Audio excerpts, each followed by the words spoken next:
ከእናንተ ጋር የምካፈለው ቃል አብረን የምንካፈለው ቃል እኔ እንጃ እንግዲህ ምናልባት አሁን ባለሁበት የስራ ቦታና የስራ ሁኔታ ከማስተውለው ጉዳይ ወይ ደግሞ እግዚአብሔር እንዳስተውል እንዳይ ከሚያደርገኝ ሁኔታ የመነጨ ሊሆን ይችላል። ግን ለሁላችን አስፈላጊ ነው በሚል ይሄው እኔን የሚገፋኝ መልእክትን ነው ማካፈላችሁ። ይሄን ስል ግን በፍጹም ነገሩ እኔን ገብቶኛል። ስለዚህ እናንተ ደግሞ እንደዚህ ግባችሁ ለማለት አይደለም። አብረን እንድናስብ አብረን እንድናሰላስልና ከእግዚአብሔር መልእክትን እንድንወስድ በማለት ነው ማካፈላችሁ እንጂ ሪሊ በቅጡ ነገሩ ገብቶኛል ማለት አልችልም። ምዕራፍ 13 ሮሜ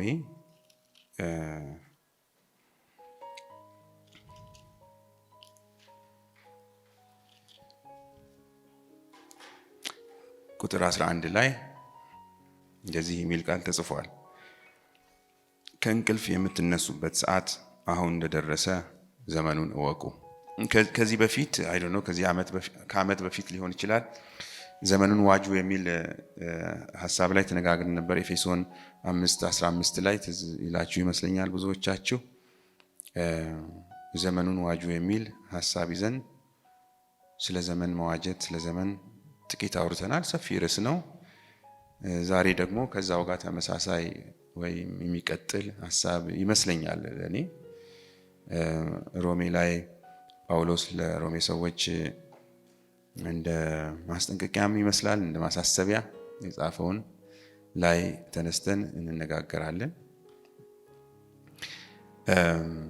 ቅድም ያነበብኩት ቃል ከእንቅልፍ የምትነሱበት ሰዓት አሁን እንደደረሰ ዘመኑን እወቁ።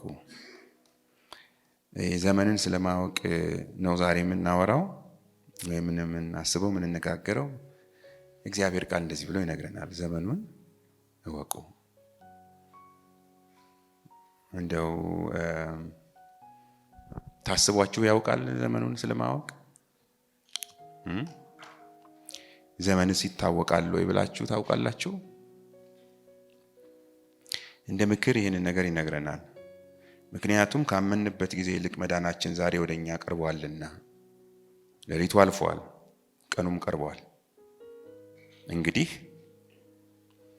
የጨለማውን ስራ አውጥተን የብርሃንን ጋሻ ጦር እንልበስ እያለ ይነግረናል።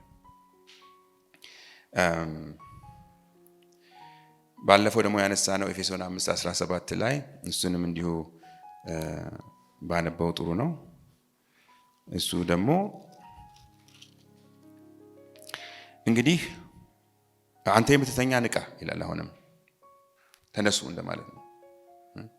አንተ የምትተኛ ንቃ፣ ከሙታንም ተነሳ፣ ክርስቶስም ያበራልሃልና። እንግዲህ እንደ ጥበበኞች እንጂ ጥበብ እንደሌላቸው ሳይሆን እንዴት እንድትመላለሱ በጥንቃቄ ተጠበቁ፣ ቀኖቹ ክፉዎች ናቸውና ዘመኑን ዋጁ። ስለዚህ የጌታን ፈቃዱ እንደሆነ አስተውሉ እንጂ ሞኞች አትሁኑ። ይሄ ምክር ነው። ዘመንንም ለመዋጀት ቢሆን ዘመንን በጥንቃቄ ለመጠቀምና ለተባለልን ለጌታ ፈቃድ ለማዋል ዘመኑን መረዳት ዘመኑን ማወቅ ይጠቅመናል ወይም ያስፈልገናል። እንዲሁ መተራመስ አንችልም። በዘመን በተሰጠን የዘመን ውቅር ውስጥ የአምላካችንን የእግዚአብሔርን ፈቃድ መረዳት ፈቃዱንም ለማድረግ መነሳት መንቃት ነው ጥሪው የሚያመለክተው። እንደው ለመረዳት ያህል ያው ዘመንን ዋጁ ዘመንን እወቁ ብሎ ሲል መሰረታዊ የሆኑ ጥያቄዎች ማንሳትና ማመንጀክ ይኖርብናል። ዘመን ምንድነው? ባለፈው ብለናል። ምንድነው ዘመን? ጊዜ ምንድነው? እንደ ፊዚሲስት ወይም እንደ ሳይንቲስት ላወራ አልችልም፣ ወይም ማውራትም የለብንም። ግን ዘመንን እንዴት ነው የምንረዳው? ዘመንን እንዴት ነው ምን ብለን ነው የምንረዳው የሚለውን ማወቅ ያስፈልጋል።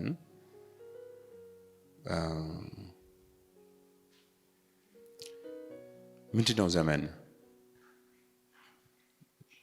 መቼም እናውቃለን። ምንድነው እሱ? ያው የምጠይቃችሁ ዝም ብላችሁ እንዳሰሙኝ ነው። ነቃ ብላችሁ እንድትሰሙኝ ነው። ዘመንን እወቁ፣ ዘመኑን እወቁ፣ ዘመኑን ዋጁ የሚለው ላይ ዘመን ምንድነው?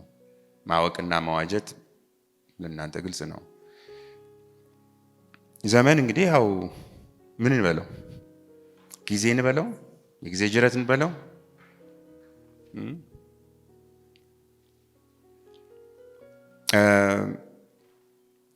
ጥብቅ ባለ ሳይንስ የሳይንስ ተማሪ ካለ ምን እንደሆነ አናውቅም። ዘመን ምን እንደሆነ አናውቅም። አርቲፊሻል ኮንስትራክት ነው ይሉታል አንዳንድ ሰዎች። ምን እንደሆነ አይታወቅም። አክቹሊ ጊዜ ምን እንደሆነ ለማወቅ ከባድ ነው። ግን አትሊስት አንድ የምናውቀው ነገር አለ። ሁላችንም እንደው በደመነፍስ እንኳን የምናውቀው ነገር አለ። ትላንት የሚባል ነገር አለ አይደል? ዛሬ ደግሞ ተስፋ የምናደርጋት ነገ አለች። ሁሉ ቀን ነው እነዚህ ነገሮች አሉት አይደል? ለሁሉም ቀን ትላንት አለው፣ ነገ አለው። ነገም ላይ ሲመጣ እንዲሁ ትላንትና ነገ እንላለን። ብቻ እነዚህ ተቀማምረው ተደማምረው ከውልደት እስከ ሞታችን ድረስ የምንዋኝበት የምንደሰኩርበት ወይ ደግሞ የምንኖርበት መድረክ ብንለው እንችላለን አይደል? ዘመን ማለት የኑሮና የድርጊት መድረካችን ነው አይደል? ብናልም እንኳን የምናልመው በጊዜ ውስጥ ነው። ብንኖርም ብንሰራም ብንበላም ብንጠጣም በጊዜ ውስጥ ነው። ባለፈው ስናወራ በጊዜ ውስጥ የታሰረን አይነት ፍጥረቶች ስለሆንን እግዚአብሔርን እንደኛ እንገምተዋለን ብለናል አይደል? እግዚአብሔርም እንደዚሁ በጊዜ ውስጥ አብሮ ከትላንት ወደ ዛሬ ከዛሬ ወደ ነገ የሚሻገር ይመስለናል። የኛ ህሊና በዚያ ስለተቀመረ ሐሳባችንም በዚያ ስለታሸ ግን አውጀናል አይደል? አይ አይደለም። እግዚአብሔር በጊዜ ውስጥ ቢሰራም እግዚአብሔር ግን የጊዜ እስረኛ አይደለም። እነ ትላንት እነ ከትላንት ወዲያ እነ ነገና እነ ከነገ ወዲያ በእግዚአብሔር ፊት የተገለጡ ናቸው። እርሱ ከዚህ ውጭ ነው ብለናል። እናም ባለፈው ስናሰምር ጊዜ ለኛ ነው እንጂ ለእግዚአብሔር አይሰፈርም። እስቲ አሜን በሉኝ። በዚህም ምክንያት ትላንታችንም ነጋችንም ለእግዚአብሔር እየተገለጠና አሁን ነው። እግዚአብሔር ይመስገን። ሰማችሁ በደንብ አይደለም? በተለይ ባለፈው ያልነበራችሁ ሰዎች ትላንታችንም ነጋችንም ለእግዚአብሔር አሁን ይታየዋል፣ በፊቱ የተገለጠ ነው። ስለዚህ ወደ ነገ ስንሻገር ወደማይታወቅ ዓለም ወደማይታወቅ ተውኔት ውስጥ አይደለም የምንገባው። ይልቁንስ ይላል ዘመኑን ዋጁ ብሎ የእግዚአብሔር ፈቃድ ምን እንደሆነ አስተውሉ ይላል። ምክንያቱም እግዚአብሔር በነገ ውስጥ አልፏል ኦልሬዲ። ስለዚህም የነገውን ሐሳቡን በነገው እኛ ነገ በምንለው ነገር ውስጥ ያቀናጀው ነገር የማወቅ ኃላፊነት ተሰጥቶናል፣ ወይም አሳይመንት አለብን። ግን ደግሞ ደስ የሚለን በእግዚአብሔር የታወቀ ነው። እስቲ ትንሽ ሜንታል ጂምናስቲክ እንስራ ትንሽ እና ሁልጊዜ እንደምትባባሉት ተባባሉ። ከጎረቤታችሁ ያለውን ሰውዬ በሉት ነገ ነገ የማይታወቀው ዝም ብለን በጭፍን የምንገፋበት ነገ የሚባለው መድረክ ላይ ሁላችሁም ዝግጁ ናችሁ ወደዛ ለመሄድ? ወደ ነገ ምን እንድትሰሩ ግን ታውቁታላችሁ? ልትሰሩት ያሰባችሁትስ ነገር ከእግዚአብሔር ፈቃድ ጋር አላይንድ እንደሆነ ታውቁታላችሁ ወይም አስባችሁታል? እውነት ለመናገር እንግዲህ ለእናንተን አላውቅም፣ ብዙ ጊዜ በደመ ነፍስ ነው የምንገፋው። ማንም እንደሚገፋን እንኳን አናውቅም። የማን ፈቃድን ነገ እንደምንፈጽም እንኳን አናስብም። ግን ወንድሜ ኢያሱ ማስጠንቀቂያ ሰጥቶኛል። እኛ መልእክት ከምስራች ነው የሚጀምረው ብለህ ነው ቅድም ያስጠነቀቀ። የምስራች የምስራች አሁን ነገ የምትሉት ቀን በእግዚአብሔር ፊት እንደ ትላንት እንኳን አይደለም፣ እንደ አሁን ነው። እስቲ እግዚአብሔር ያውቀዋል በሉት። የሚያስጨንቃችሁ ነገር ከናንተ ይብነን። ሃሌሉያ። እኛ ተሸክመን የምንሄደው መከራ ወይም ሸክም አይደለም። የኛ ባለፈው ጨርሰናል ተስማምተን። እኛ የምንኖረው ኑሮ የማንን ኑሮ ነው? የኢየሱስ ክርስቶስን ኑሮ ነው የምንኖረው። የኛ ኑሮ አይደለም፣ እሱን ትተነዋል። የኢየሱስን ኑሮ ነው የምንኖረው። የኢየሱስን ኑሮ ደግሞ የሚያስኖረን ማን ነው? የእግዚአብሔር መንፈስ ነው። የእግዚአብሔር መንፈስ ነው። የእግዚአብሔር መንፈስ ደግሞ የጊዜ እስረኛ አይደለም። አሜን። ስለዚህ ዘመኑ እግዚአብሔር ለሞራልና ለምንድነው ስሙ ሞራል ለመስጠት አይደለም። ለእናንተ ያወጅኩ ያለሁት የሚመስለኝ እውነትን ነው እንጂ ኢሞሽናችሁን ማሳጅ ያደረኩ አይደለም። I don't care about your emotions. Truth does not care about your emotions. ስለ ስሜታችሁ እውነት አይጠነቀቅም። እውነት ነው። ቢገባንም ባይገባንም እግዚአብሔር የነገ ጌታ ነው ስንል በነገ ላይ ብቸኛ ስልጣን ያለው እርሱ ነው። ዘመን እንግዲህ የምንለው የድርጊት መድረክ ነው። ነገር ግን ዘመን የምንለው ደግሞ ይሄ ለጥቂቶቻችን እስከ ነገ ሊሆን ይችላል። ይሄ ምስራች አይደለም አይደል? ግን አማኝ አሜን ነው የሚለው። መዳናችን ካመንበት ጊዜ ይልቅ አሁን ወደኛ ቀርበዋል። ነገ እስከ ነገ ድረስ ከሆነም ዘመናችን አሜን እንላለን። ያስፈራል አይደል? ይገባናል። ያስፈራል። ስንት ነገር አለ ያላቃጠል ነው። እሱ ጋር እንመጣለን። ግን አሜን። ከዚህም በኋላ 100 ዓመት የሚኖር ልጅ ቢኖር እንዲሁም አሜን ነው። በዚህ ዘመን ውስጥ ግን ዘመን የምንለው ነገር ውስጥ ግን መቀያየር እንዳለም ደግሞ እናስተውላለን። ለምሳሌ ፊዚካሊ እንኳን ስናይ አንድ ዓመትን ብንወስደው ስንት ሲዝንስ ወይም ስንት መንፈቆች አሉት? በግርድፉ በኢትዮጵያውያን አባባል ክረምት፣ በጋ እንዴት ነበር? ጸደይና በልግ ነው የሚባለው። ይሄ ከምን ጋር የተያያዘ ነው? ወቅቶች ናቸው አይደለም? ዝናብ ክረምት ሲሆን ዝናብ ነው፣ ጭቃ ነው፣ ብርድ ነው፣ ስራ ለመስራት ያስቸግረዋል ለገበሬ። ከክረምት በፊት መሬቱን አስተካክሎ ይጠብቃል። በጋ ሲሆንስ ከክረምት በኋላ ምን ነው የሚመጣው? ጸደይ ነው አይደለም? ፀሐይ ትወጣለች አሁን ማለት ነው አይደለም? ጸደይ ማለት ፀሐይ ትወጣለች፣ አበቦች ይፈካሉ፣ እንትኑም ነቃነቃ ይላል፣ አየሩም ዛፉም ነቃነቃ ይላል፣ ተራሮቹም ደስ ይላሉ። ከዛ ደግሞ ይመጣል ደግሞ ፀሐይ ይመጣል። በጋ ጠንካራ ያለ ፀሐይ ይመጣል። እኔ ያለሁበት ሀገር እንትኑ ልዩነቱ በጣም ግልጽ ነው። እንደኛ ቀስ ብሎ አይደለም። ክረምት የምትለው ይሄ የቀዝቃዛ ወራት ሲመጣ ዊንተር ይሉታል። ምድር ሁሉ በበረዶ ትሸፈናለች። ዛፍ ሁሉ ቅጠሉን ያጣል፣ ራቁቱን ይቀራል። ህይወት ያለ አይመስልም።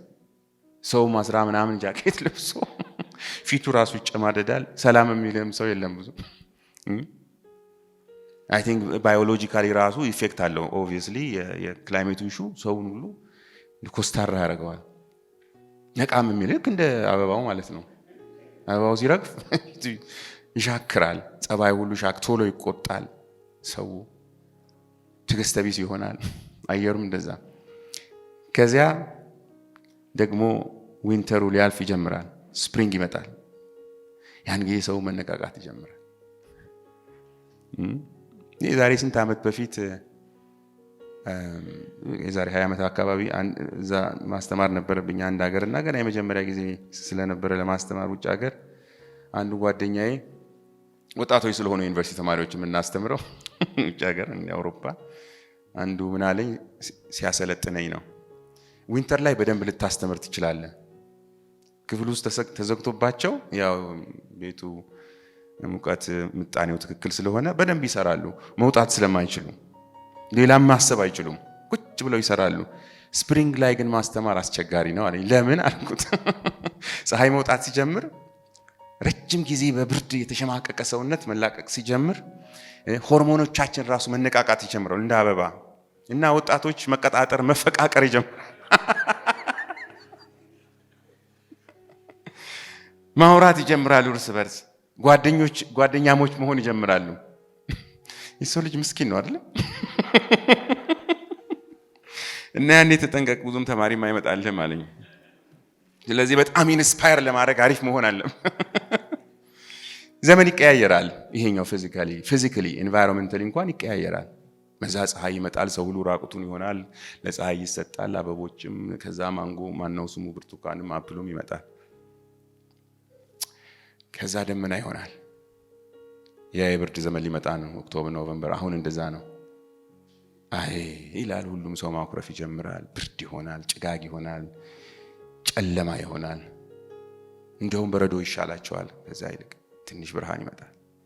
የኛ ሀገር እንደዛ በጣም ክሊር አይደለም አይደል? ኢኩዌተር ላይ ስለምንኖር ቢሆንም ግን እኛም ወቅት አለን። ዘመን ወቅቶች አሉት። በግለሰብ እንደዛ ነው። እናንተ ህይወት ላይ አንዳንድ የአበባ ዘመን አለ አይደል? ሃሌሉያ የሚባልበት ዘመን አለ አይደል? እውነቴን ነው። ሃሌሉያ እግዚአብሔር ከኛ ጋር ያለ የሚመስልን ዘመን አለ አይደል? አንዳንዴስ ክረምት የሚሆንበት ዘመን አለ አይደል? ጭጋ፣ ጨለማ፣ ዝናብ፣ ጭቃ። እግዚአብሔር አለ ማለት እስኪከብደን ድረስ ማለት ነው። እውነቴን ነው። በግል ህይወታችን ዘመናችን ውስጥ ወቅቶች አሉት። ከዛ ደግሞ እሱን ያልፈና ይሄን ያሳለፍከኝ ያን እንዘምራለን አይደል? እንዴት አይነት መዝሙር ነው ያለው? እንደዚህ ያለፈው ዘመን ምናምን ብዙ አለ አይደል? ዞር ብዬ ሳየው ያሳለፍኩትን እዛ ደግሞ ተራራ ላይ ወጥተን እሪ እንላለን። የሰው ልጅ ህይወት እንደዛ ነው አይደል? ዘመናችን እንደዚህ ፊዚካሊም ይቀያየራል፣ ኢሞሽናሊም ሳይኮሎጂካሊም እንደዚህ መልኩ ይቀያየርብናል። እስቲ እንደገና እንበል፣ እግዚአብሔር ከዘመን ውጭ ነው በሉኝ እስቲ። ዘመን የሚፈጠረው ቅድም ወቅት የሚፈጠረው ምድር በራሷ ዛቢያ በምትዞረው ዙሪያ ቀንና ማታ ይፈራረቃሉ። ደግሞ በፀሐይ ዙሪያ ስትዞር ደግሞ ክረምትና በጋ ይፈራረቃል። ይህንን ስለሆነ ሰውነታችን ሴንስ የሚያደርገው እግዚአብሔር እንደዛ የሚቀያየር ይመስለናል።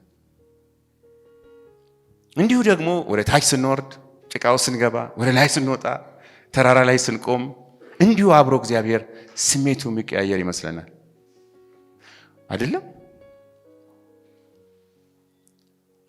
እግዚአብሔር ለኛ የሚያስብ የሚመስለን በዘመኑ ሙቀት ልክ ይመስለናል አይደል?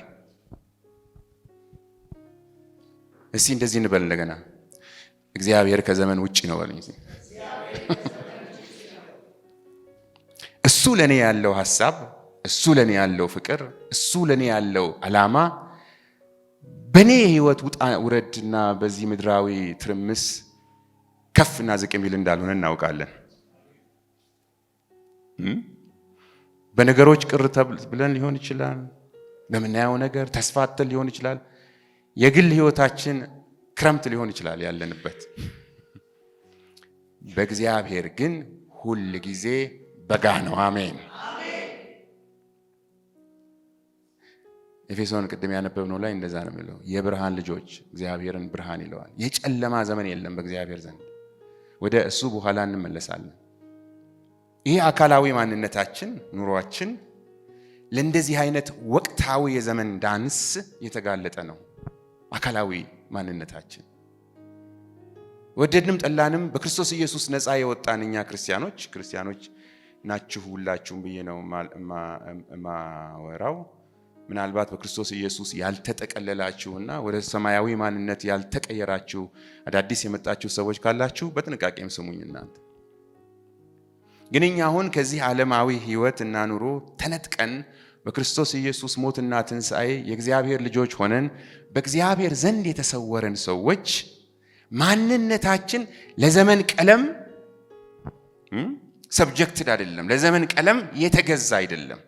እውነተኛው ማንነታችን እውነተኛው በክርስቶስ ኢየሱስ እግዚአብሔር ያጸደቀው ማንነታችን ክረምት የለውም፣ በጋ የለውም። የተለመደው ጥቅሳችን ቆላስይስ 3:1 ላይ ነው። አሜን።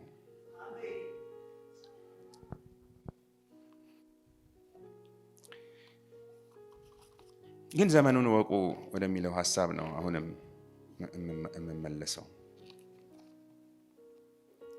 እንደ ግለሰብ ብቻ ሳይሆን እንደ ማህበርም እንደ ቤተክርስቲያንም እንደ ህብረትም እንዲሁ ክረምትና በጋን እናልፋለን። አንዳንዴ እንደዚህ አንዳንዴ እንደዚያ። እንደ ግለሰብ እንደ ማህበረሰብ ብቻ አይደለም፣ እንደ ሰው ዘርም እንዲሁ ነው። እንዲሁ የሰው ዘር እንዲህና እንዲህ ያለው። በተለይ እዚህ ላይ ነው ትንሽ ጠንቀቅ ማለት የሚያስፈልገን። እንግዲህ እነዚህ የዘመን ክፍሎች ቅድም እንዳልን የራሳቸው መልክ አላቸው።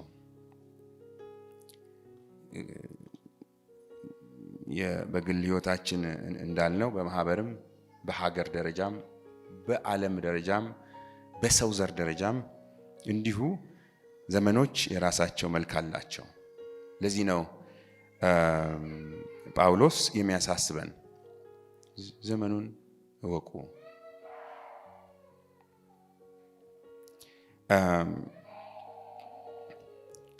ማነው ስሙ ንጉሥ ሶሎሞን መጽሐፈ መክብብ ላይ ያለው ትዝ ይለናል። ስለ ዘመን ስናወራ እሱ ትዝ ይለናል። በተለይ ደግሞ ይሄ በሚለዋወጥ የዘመን ስርዓት ውስጥ ኢቭን በብሉይ ኪዳን ጊዜ ትዝ ይላቸዋል። ይሄ ቃል አይደለም ለሁሉም ምን አለው ይላል? ጊዜ አለው ይላል። እንዲህ መሆን ለመተቃቀፍም ለመለያየትም ለሁሉም እንኳን ጊዜ አለው ይለናል። ጊዜውን መረዳት የምንሰራውን ስራ በቅጡ ለመከወን ይጠቅመናል።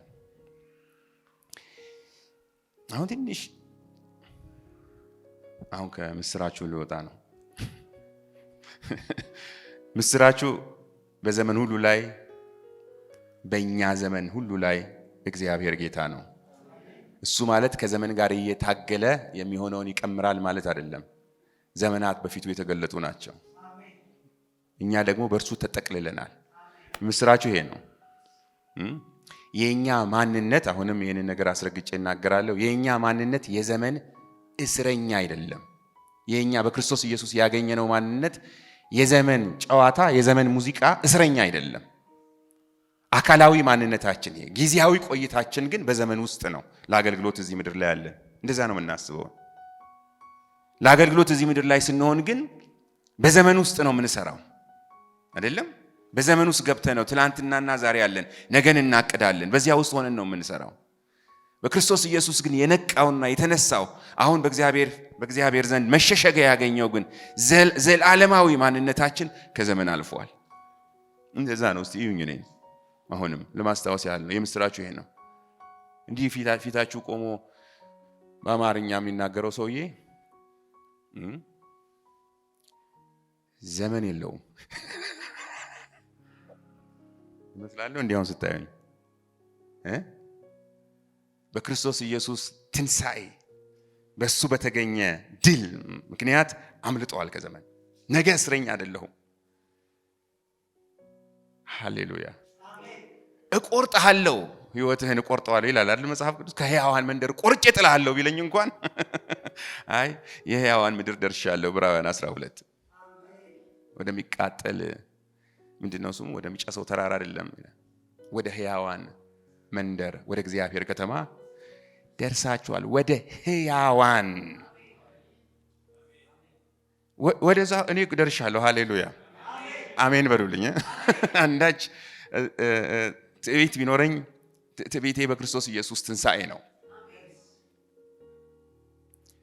በዚያ ህልውና ነው የምንኖረው። አሁን በዚያ እምነት ነው የምንኖረው። ይሄኛው እምነት ደግሞ በሰማይ ያለኝን ማንነት የምቆጥርበት እምነት ደግሞ በክረምትና በጋ ትርምስ ውስጥ ጉልበት ይሆነኛል። ክረምቴ ቢመጣ በጋዬ ቢመጣ ጳውሎስ እዛ ላይ እንደሚለው ኤፌሶን 5 ላይ የሚያሳስበኝ ምንድን ነው? በሁሉ እግዚአብሔርን በኢየሱስ ክርስቶስ አመስግኑ፣ መንፈሳዊም ቅኔ ያድርጉና ዘምሩ እንጂ ክረምት ሲመጣ አልቅሱ፣ በጋ ሲመጣ የምስጋና ምንድነው ስሙ ፕሮግራም ቤታችሁ አዘጋጁ አልተባልንም። ምክንያቱም ምስጋናችን ሐሳባችን የተቆራኘው በክርስቶስ ኢየሱስ ካገኘነው ማንነት ነው እንጂ እዚህ ግራ እጃችንን ስለቆረጡን የምናለቅስበት ጉዳይ አይደለም። this is a very strange creature። ይሄ አዲሱ ሰው የምንለው ሰውዬ ግራ የሚያጋባ ፍጥረት ነው። ኢየሱስም አለ አካልን ወደ እሳት የሚጥሉትን አትፍሩ፣ ምክንያቱም እሱማ አፈር ነው። የምስራቹ ይሄ ነው።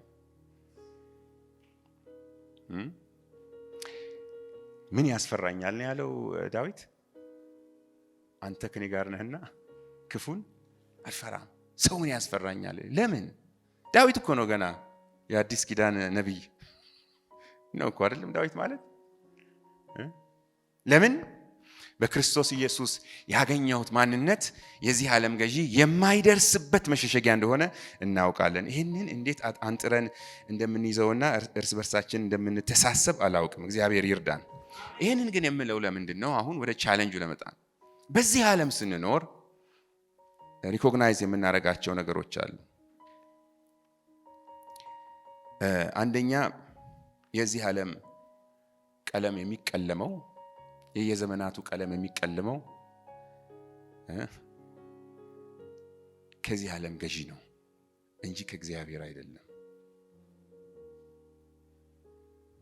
ይህ ዓለም የራሱ ገዢ አለው። ይሄን ብለናል አይደል? አሁን እንግዲህ ያው እንትኑ አለቀ ማለት ነው። የምስራቹ ወደ ጦርነት እንገባ ነው። የዚህ ዓለም ዘመን እንቆቅልሽ ጨዋታ ቀለም የዘመናቱ መልክ የሚቀለመው በዚህ ዓለም ገዢ ነው። ይህ ዓለም ገዢ አለው። ኢየሱስ ነው አይደል? እንደዚህ ዓለም የዚህ ዓለም ገዢ ወደ እኔ ይመጣል፣ ከኔ ላይ ግን አንዳች የለውም። የዚህ ዓለም ገዢ አለ ከታች እስከ ላይ በዚህ ዓለም ያሉትን ከደመና በታች ያሉትን የሚገዛ ማን ነው እሱ? ይሄ መንፈሳዊ ጉልበት ነው አይደለም? ጳውሎስ ኤፌሶን 2 ላይ በአየር ላይ ያለው ባለስልጣን ይለዋል። እዚች ጋር ነው እንግዲህ ትንሽ ፍሬን ይዘን ማሰብ ያለብን። ለምን እንደ ኢየሱስ አሁን እኛ እንላለን የዚህ ዓለም ገዢ ይመጣል፣ በእኔ ላይ ግን አንዳች የለውም።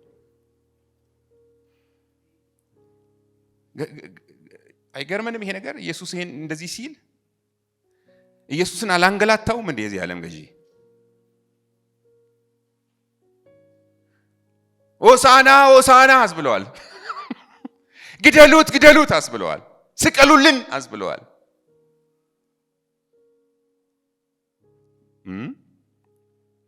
ምንም እንኳን የዚህ ዓለም ገዢ ስልጣንና የስልጣን ጉልበት በእግዚአብሔር ሉዓላዊ ማንነት የተጠቃለለ ቢሆንም ይህች ምድር ግን የምትገዛው በማን እንደሆነ እናውቃለን። እኛ ግን ከዚህ ዓለም ገዢ ማንነት ስላመለጥን ስለወጣን የሰማይ ተወካዮች ሆነን እዚህ ስለቀረን ነው እንጂ የዓለም ሰዎች ወይም የዚህ ዓለም ሰዎች ሁሉ የዚህ ዓለም ገዢ ባሮች ናቸው። የሚያስተዳድራቸውም ሶፍትዌሩ ባለፈው እንዳልን ኃጢአት ወይም አመጽ በሚባል ማንነት ነው። ስለዚህ በዚህ ዓለም ሁለት ሰዎች ይኖራሉ ብለናል ባለፈው። አንደኛው አመጽ በሚባል ማንነት የሚመሩ፣ ሁለተኛው ፍቅር በሚባል ማንነት የሚመሩ የእግዚአብሔር ልጆች እና I'm sorry to say this የዚህ ዓለም ገዢ ልጆች አሉ። የእግዚአብሔር ልጆች የእግዚአብሔርን ፈቃድ እየፈለጉ በዘመን ውስጥ ያደርጋሉ። የዚህ ዓለም ልጆች ደግሞ የገዢያቸውን ፈቃድ ሳያውቁት ያደርጋሉ። ወደውም አይደለም፣ ዲፎልታቸው ነው ኃጢአት።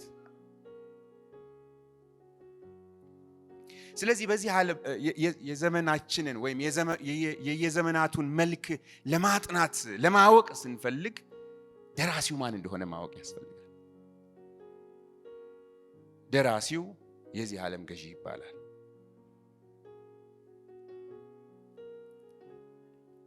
ዮሐንስ 12:31 ላይ ጌታ ኢየሱስ the ruler of this world ይሏል፣ የዚህ ዓለም ገዢ። ሁለተኛ ቆሮንቶስ 4:4 ላይ የዚህ ዓለም አምላክ ብሎ የእግዚአብሔር ተጻራሪ የሆነውን መንፈሳዊ ኃይል ወይም መንፈሳዊ ጉልበት ሰይጣንን ይጠቅሰዋል። ስለዚህ ይህ ዓለም የሚከናወነው የዚህ ዓለም ገዢ በሚጫወተው ሙዚቃ መሰረት ነው። እና ታዲያ የሱን ሙዚቃ ማጥናት ይኖርብናል ልትሉ ትችላላችሁ ዘመኑን ለመረዳት። አይ ሙዚቃውን ማጥናት ሳይሆን ሙዚቃውን ግን ማስተዋል ያስፈልገናል።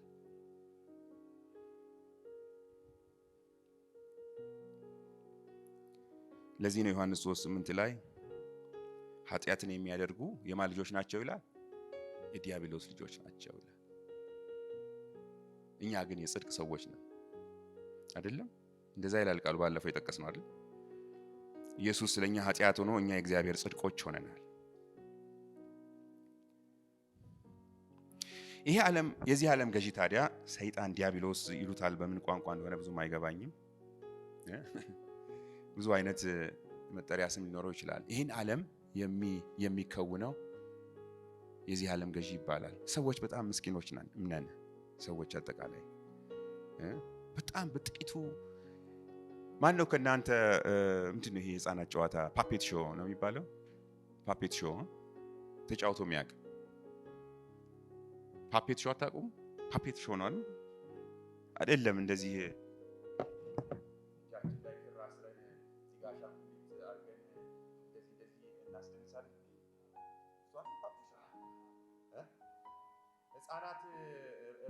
የህፃናት ጨዋታ ረስታችኋል? እንዲህ እጆቻችን ላይ ክር አስረን ከዛ እዚህ ጋር አሻንጉሊት አስቀምጠን አሻንጉሊቱ እንደዚህ እናስብለዋል። ፓፔት ሾው የዚህ ዓለም ገዢ በእያንዳንዱ ግለሰባዊ ማህበራዊና ፖለቲካዊ ዓለም አቀፋዊ ስርዓት ላይ እንደዚህ አይነት ጨዋታ ነው የሚጫወተው አይደለም? ኤፌሶን 2:2 ላይ ይሉና አንብቡ። በአየር ላይ ስልጣን ያለው አለቃ the prince of the air እሱ ዳውንሎድ የሚያደርጋቸው የዘመን ቀለማት አሉ። ሰው እንዲህ እንዲሰለፈለት ከፈለገ አንድ ሙዚቃ ይለቃል። ከዚያስ እስክስታ ነው አይደል?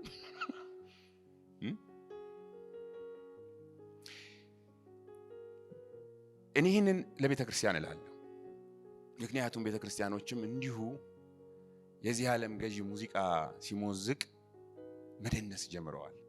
አብረው ለማ ሙዚቃ የአምላካችንን የእግዚአብሔርን ፍጹም ፍቃድ ለማወቅ ትጉ የሚለውን ሐሳብ ረስተው በዘመን ውስጥ ለሚለቀቅላቸው ሙዚቃ ሁሉ ታዛዦች ይሆናሉ። ማን ነው የሚያገለግሉት? ለምትደንሱለት ሙዚቃ ባሮች ናቸው። ኢየሱስ እንዳለው እንደዚያ ነው። የኃጢአት ባሪያ ከሆንክ የኃጢአት ባሪያ ነህ። ነፃ ነኝ ልትል አትችልም። በመፈክር አይሆንም። ይህን የምለው ለምንድን ነው? ሲሪየስሊ የዘመኑ ሙዚቃ ምን እንደሆነ እንድታውቁ ያስፈልጋል። ዘመኑን ማወቅ ማለት እንደዚህ ነው። አንተ የምትተኛ ንቃ። በምንድን ነው የተወሰድከው? በምንድን ነው slumber of days የሞት እንቅልፍ የያዘ? በምንድን ነው? ለምንድን ነው ሰውነትህ፣ ስሜትህ፣ ነፍስህ የምትንቀሳቀሰው? ለየትኛው ሙዚቃ ነው የምትደንሰው ነው ነገሩ። ፍቃድህን ያስገዛህለት ዘመንኛው ሐሳብ ምንድን ነው? መጽሐፉ የሚለን እናንተ ከዘመን ውጪ ለሆነ ሐሳብ ተገዥዎች ናችሁ እንጂ በዘመን ውስጥ የሚቀመሩ ሐሳቦችን ልታላምዱ የተላካችሁ አይደላችሁም። ይልቁንስ በዘመን ውስጥ በሚደረጉ ነገሮች ሁሉ የዘመን የለሹን የእግዚአብሔርን ሐሳብ ለማገልገል ዘመኑን ዋጁ።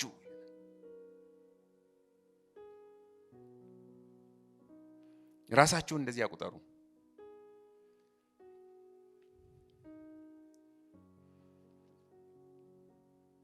መቼም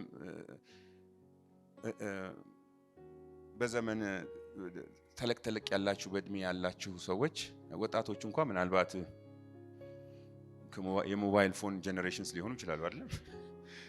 ነገሮችን የሚያውቁት በዚህኛው ዘመን በመጣ ስርዓት ነው። ምናልባት ትንሽ ራቅ ያለ እድሜ የተሰጣችሁ ሰዎች ዘመን ሲቀያየር አይተናል አይደል?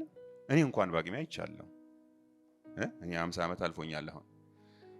ስለዚህ በደርግ ጊዜ ወጣት ልጅ በሆነም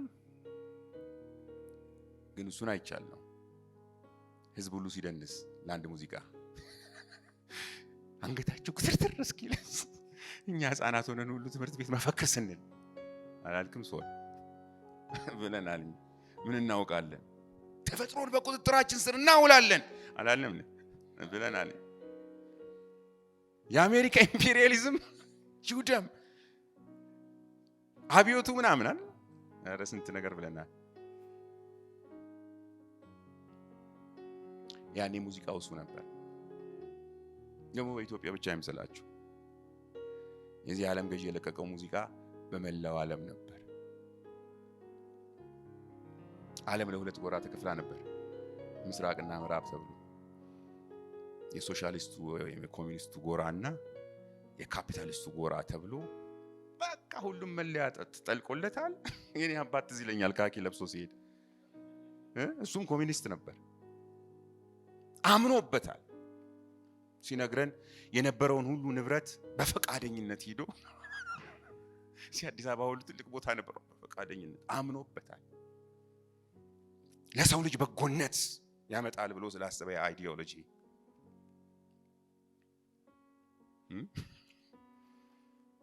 በእኛ ሀገር ብቻ አይደለም፣ በመላው ዓለም ይሄ ሙዚቃ በጥቂት ቃላት ታጅቦ ምጡቅ በሚመስሉ ሐሳቦችና ሐረጎች ተቀምሮ ተነስቷል በምድር ላይ። ይሄ ምስኪን ሰው የሚባል ፍጥረት ይሰግድለታል። ያንን ምንነትና ማንነት ይሆነዋል። ከዚያስ ራሱን እንኳን አሳልፎ እስኪሰጥ ድረስ እኛ አባታችን። ከዛ ደግሞ እኮ ሁለት ኮሚኒስት ጎራ ተብሎ ወይ ሶስት አይዶን ነው ስንት እንደሆኑ በአብዮት ዘመን ሲጨራርሱ ነበር። ወጣት እስኪጠፋ ድረስ በከተማው ራሳቸውን ለሞት አሳልፈው ሰጥተዋል። ለዲስኩር ክፉዎች ሆነው አይደለም፣ ግን it's a puppet show. Somebody is playing the game. በአየር ላይ ያለው የመንፈስ አለቃ አንተ የምትተኛ ማን እንደሚጫወትብህ አስተውል። በተለይ ወጣቶች፣ ያኔም ያለቁት ወጣቶች ናቸው አይደል? በአየር ላይ የሚለቀቀውን ሙዚቃ አስተውል።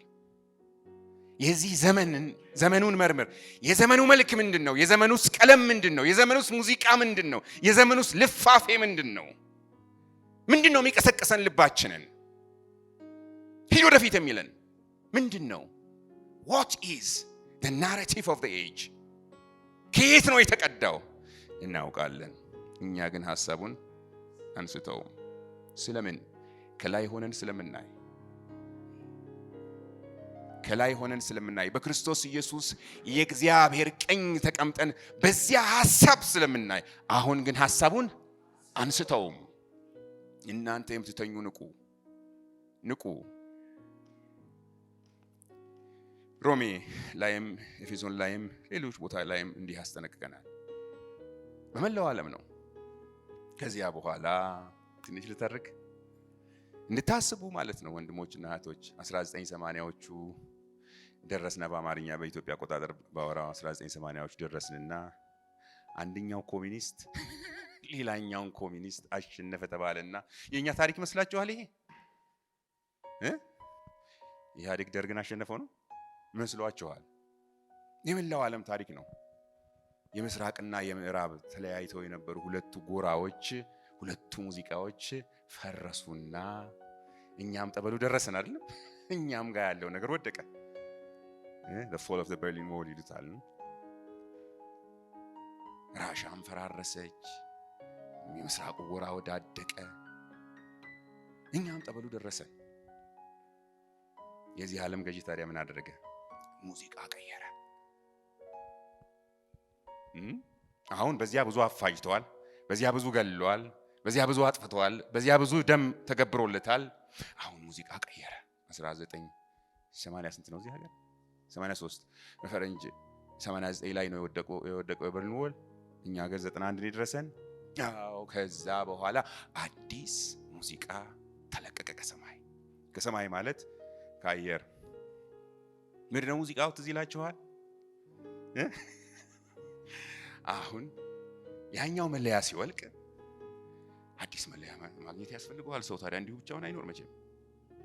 በፊት ሶሻሊስት ነኝ ኮሚኒስት ነኝ ምናምን ይላል። አሁን እሱ ሲጠፋ ምን ይበል? የእስር ቤቱ አለቃ አሪፍ ዲዛይነር ነው፣ አዲስ ልብስ ያሰፋላቸዋል። የዚህ ዓለም which is called the prison የዚህ ዓለም ማለት የዚህ ትልቅ እስር ቤት ባለቤትና አለቃ ያሰራቸውን ነፍሳት ያስተዳድር ዘንድ አዲስ ማለያ፣ አዲስ የእስር ቤት ምንድነው ዩኒፎርም፣ አዲስ ሙዚቃ ለቀቀ። እዚህ ይላቸዋል 1980ዎቹ 1990ዎቹ መጀመሪያ ላይ የሃይማኖት አክራሪነትና የዘር ማንነት ጥያቄ መጡ ድንገት። ያኛው ሲወልቅ አዲስ ያስፈልጋል። ሰው ብቻ ምስኪን ነው። የኢትዮጵያ ኬዝ ይመስላችኋል? ይሄ አይደለም፣ በመላው ዓለም ነው። የዘር ማንነት ጥያቄ ከአውሮፓ እስከ አፍሪካ ጉዳይ ሆነ። አውሮፓ ስልጡኑ ሀገር ኮሶቮና ሰርቢያ ብትሄዱ ተላለቁ፣ ተበላሉ በአካል። ስልጣኔ አያቆመውም። ለምን? አለቅየው ሙዚቃ ለቋል። ሁሉም ሊደንስ ይገባዋል። እዚህ አፍሪካ የነ ሩዋንዳን ጭፍጨፋ ታስታውሳላችሁ አይደል? በአንድ ሳምንት 1 ሚሊዮን ሰው ያለቀበት ጭፍጨፋ። ሰው አውሬ ሆነ ድንገት ተነስቶ። አዲስ መለያ ተሰጥቶለታል። ቱትሲና ሁቱ ነው ሲባል ከዛ ስኛስ ደግሞ አልተነገረንም እንጂ ይሄን ያለቀውን ሰው አናውቀውም። አማራና ኦሮሞ፣ ትግሬና ምናምን እየተባለ መተላለቅ ጀመረ። ከዛ መቧደን ተጀመረ። ሁሉም ሰው ደግሞ ልክ እንደዛ ኮሚኒስቱ ጊዜ ዘራፍ አለ ሆነው ያንን ነገር አይደለም አመነው። ምስኪን የሰው ልጅ ፓፔት ሾው እንደሆነ አያውቅም። ግረን አንሳ ይለዋል፣ ከላይ ያለው ገመድ ያነሳል። ጅን አንሳ ይለዋል፣ ያነሳል። ይሄን በል ይለዋል። ከልቡ ነው የሚለው። ከዚያስ አይኑ ያየ አይን ያየውን ነው አይን ያለውን ሰው ይገላል። ስለምን? ሙዚቃው ከአየር ተለቋላ። ብራዘር ጅል አትሁን፣ ልብህን አድምጥ። በዘመኑ ላይ የተለቀቀ ሙዚቃ የሚያስደንስ ከሆነ ንስሐ ግባ። እኛ የዘመን ሰዎች አይደለም። ሆ ተባለ ተደራጀ። ሰው ድሮ የኢሰፓን መታወቂያ ለማግኘት ይሰለፍ ነበር አይደለም? አሁን ደግሞ የዚህኛው ነገድ ወይም ጎሳ አባል ነኝ ዘራፍ ብሎ ስሙን ቀይሮ አስተካክሎ ተደራጀ። በየቤቱም ቆንጨራ አስቀመጠ። አይመስልህም? ማንን ሊገል? በፊት እኮ ሶሻሊስት ሆነው አብረው ጓደኛ የነበሩትን ሰውዬ ነው የሚገል። አሁን አሰላለፉ ተለየ። ይህን አሰላለፍ የሚደርስልንን ማወቅ ያስፈልጋል። እኛ ግን ሐሳቡን አንስተው ድራማው ገብቶናል። አብራዘ አትጃጃል። እንዳልኩት ነው የዘር ማንዘር ጥያቄ ብቻ ሳይሆን የሃይማኖትም ጥያቄ ተነሳ። የአይደንቲቲ ጥያቄ ሆነ ክራይሲሱ። እስላሙም እስላም ሆነ። ክራችንንም አጠበቅን። ከእግዚአብሔር ጋር ጉዳይ የለውም። ይሄ ከማን ጋር ነው ጉዳይ ያለው? በአየር ላይ ካለው የዚህ ዓለም ገዢ።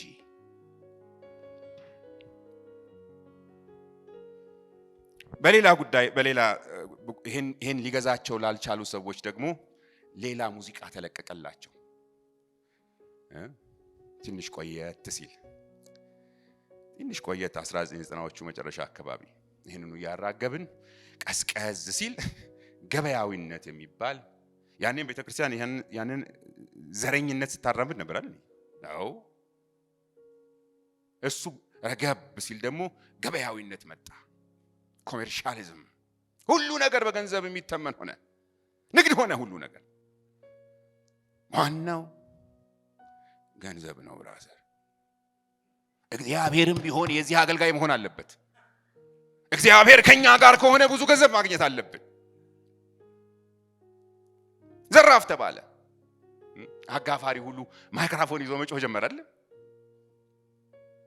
መንግስትም ደግሞ ፖለቲካው ስርዓቱን አሻሽሎ አሁን የንግድ ዘመን ነው። ቤተክርስቲያንስ እንደዛው። ከዛ ሰው ሁሉ ምን ሆነ? ነጋዴ። ብራዘር የከሌ ቤት የት ነው ብትለው ስንት ትከፍላለህ?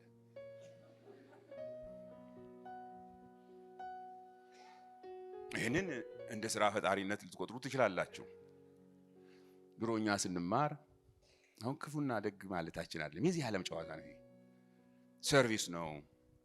ሐኪም መቼም በኪስ ያለውን ለክቶ አያክምህም። የ5 ብር ሕክምና የለም፣ የ5000 ሕክምና የለም። ሕክምና ነው። ፖሊስ አንተን ለማገልገል ስንት አለ አይልህም፣ ነውር ነው። አዲሱ ዘመን ግን እንደዚህ አልሆነም። ሐኪሙም ቢሆን ለመሞት እያጣጣርክ ቀብዳስ ይዘሃል። አም ሶሪ እንደምታየው እኛም ከፍለን ነው፣ ይሄን ቤት ተከራይተን ነው። አም ሶሪ ሐኪሙም ጃኬቱን ቀየረ፣ ጠበቃውም ጃኬቱን ቀየረ። አዲሱን ዘፈን መስፈን ጀመሩ፣ ለአዲሱ ሙዚቃ መደነስ ጀመሩ። ማን ነው የሙዚቃው ባለቤት? እስቲ ንገሩኝ።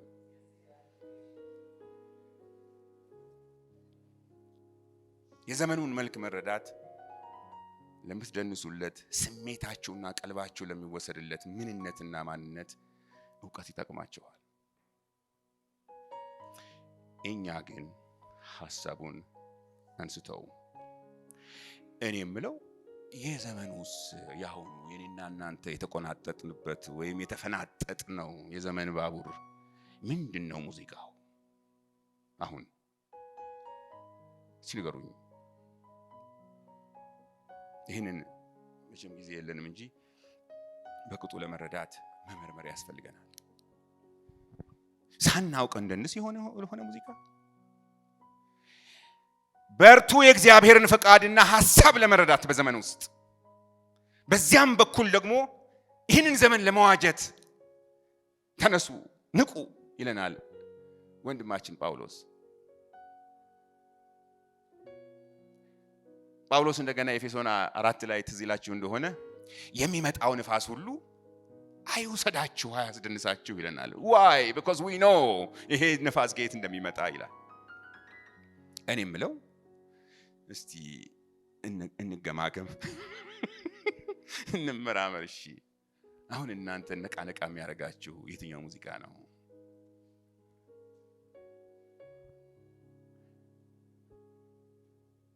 ሃሌሉያ! እናንተስ የእግዚአብሔር ሰዎች ናችሁ። ምናልባት ግን በተቀደደ ቀዳዳ የገባ ሙዚቃ ካለ የሚያስደንሰን ነፍሳችን ቀልቧን የሚስበው ነገር ካለ እንመርምር። ንቁ ማለት እሱ ነው። ያ ነገር ማደንዘዣ ነው። it's a vaccination of days። ለዚህ ነው አንተ የምትተኛ ንቃ ከሙታንም ተነሳ ማለት። ከሙታን ተነሳ እንግሊዝኛው from the slumber of days፣ ከሞት ይሄ እንቅልፍ ሊይዘን ሲል ምንድነው እንደዚህ ምንድነው ምን አረገን ነው የምንለው? መንጎላጀጅ አለ አይደለም?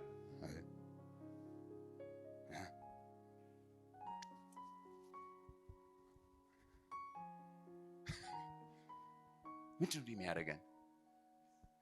አንተ የምትተኛ ንቃ። በምንስ ንፋስ እንደምትኖር፣ በምን ሙዚቃ፣ በምን ሐሳብ፣ በምን ቃል እንደምትራመድ አስተውል።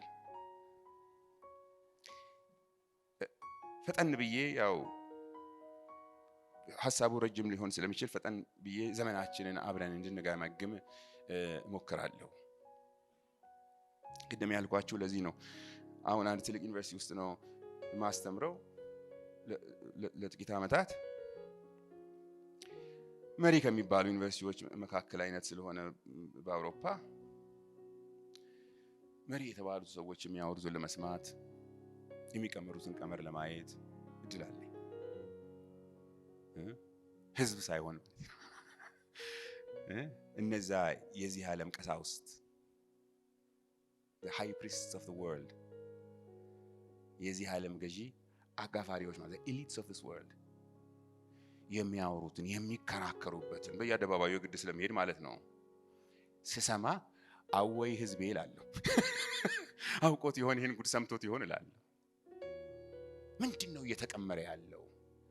ምንስ ሙዚቃ ነው በዚህ በኩል የሚመጣልን ነፍስ አካላችንን የሚይዘው? ምን እንድንሆን ነው እየተቀመረ ያለው በዚያ ሌቭል? ከባለቤቴ ጋር ማታ እናወራለን፣ የምናየው የምንሰማውን ነገር ለማጠንጠን። እሷም እንደዚህ ትላለች፣ እንዴት ብለን ነው አሁን ለቤተ ክርስቲያን ይሄን የምንነግረው? እየሆነ ያለውን ነገር ህዝብ ይረዳው ይሆን? የዚህን ዘመን ሙዚቃ ሰው ይረዳው ይሆን? ወይስ ሳናውቅ ሁላችን እየተሰራ ላለው የባቢሎን ህንጻ ድንጋይ አቀባዮች ነን? ወዮ ለኛ። እና በግርፉም ቢሆን የተገለጠልንን ማስጠንቀቂያም ይሁን አቤቱታ ለእናንተ ማሰማታችን ግድ ነው። ዘመናችን አዲስ ሙዚቃ ጀምራለች። በተለያየ መልክ ልናየው የምንችለው ማህበራዊ ስርዓቱ፣ ፖለቲካዊ ስርዓቱ፣ ሃይማኖታዊ ስርዓቱ፣ ባህላዊ ስርዓቱ፣ ቴክኖሎጂያዊ ስርዓቱ፣ ሳይንሳዊ ስርዓቱ፣ ባህሪያዊ የግለሰብም ሆነ ኮሌክቲቭ ማህበራዊ ባህሪያዊ ስርዓቱ፣ ኢንቫይሮንመንታል ስርዓቱ፣ ከባቢ አየራዊ ስርዓቱ፣ እነዚህ በሙሉ የተቀመሩ ናቸው።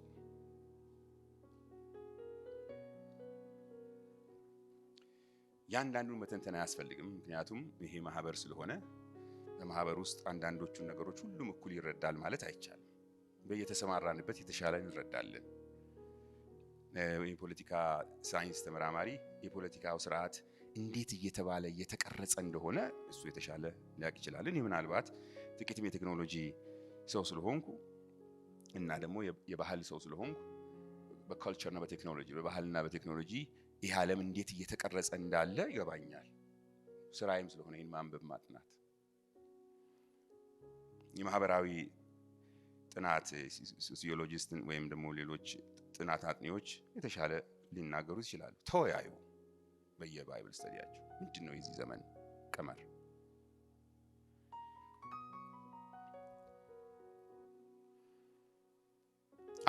አልፎ ጥቂት ልበላችሁና እንድትጠነቀቁ ላስታውሳችሁ፣ ልባችሁ እንዳይሸፍት ሳታውቁት።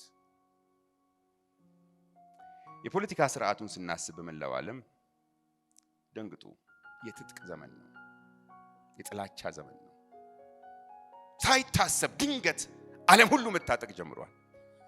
አስተውላችኋል? ይሄንን ድንገት ባለፉት 2 ዓመታት ድንገት ሰላም ነው ብለን ነበር። ከሁለተኛ ዓለም ጦርነት በኋላ ዓለም ሁሉ ሰላም ነው ብሎ የኢኮኖሚ ምንድነው ስሙ ብልጽግና ተገኝቶ እኛም ሁሉ ልብስ ቀይረናል። ከዚህ በኋላ እንዲህ አይነት አሳፋሪና ዘግናኝ ጦርነት አይነሳም ተብሎ በተባበሩት መንግስታት ሁሉ ተዋቅረው አንድ ሆነው ቃለ መሐላ አድርገው ዘራፍ ብለው ነበር። እኔ የምኖርባት ጀርመን፣ አሁን ጀርመን ሀገር ስለምኖር ጀርመንን ቆስቋሽ ኃይል ነች ብለው አግደዋት ነበር። የጦር መሳሪያም እንዳታመርት እንዳትገዛም፣ የጦር ኃይልም እንዳይኖራት ከተወሰነ በላይ አግደዋት ነበር። አይ እንዲህ አይነት ኃይለኛ ሀገርና ህዝብ ጦር እንዲታጠቅ አንፈቅድም ብለው ነበር።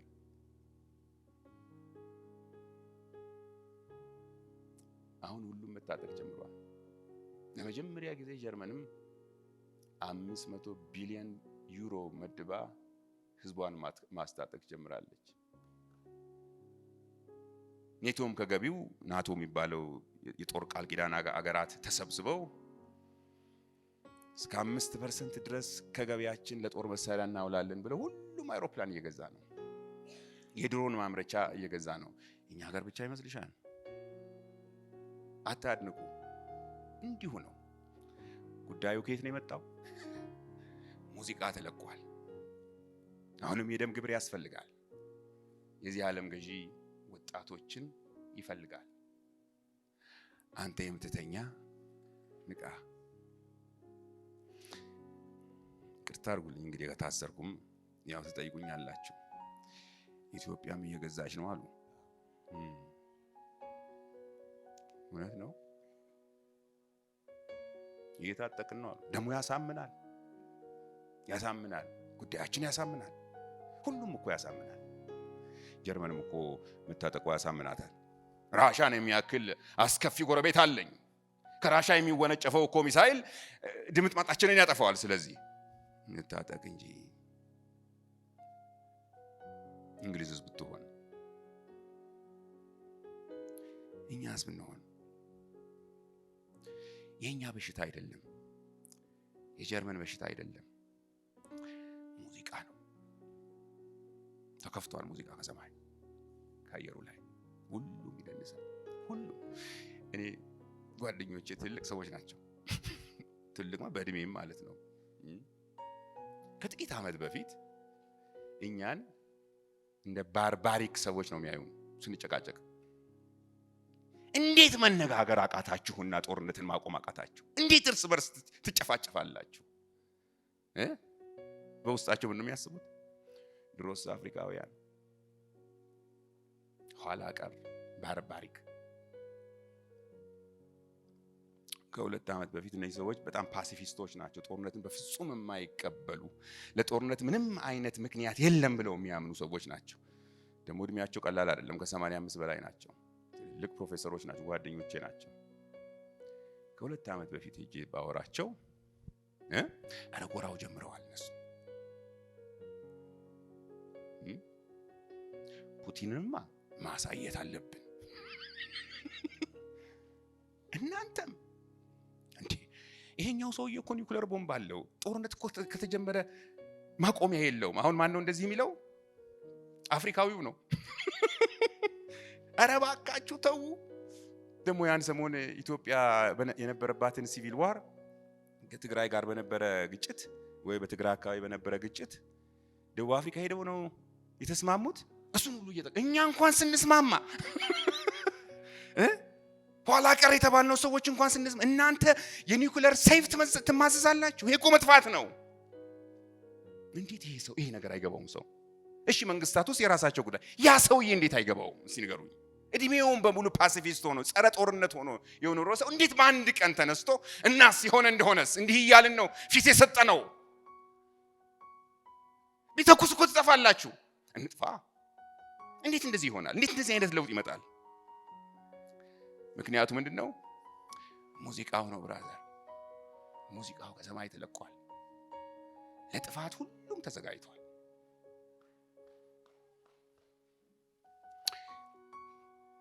የፖለቲካው አውድ ነው። እያልን ዘመናችንን ለመተንተን ብንሞክር እናውቀዋለን። በማህበራዊ ስርዓቱ የደረሰውን ቀውስ አስቡ።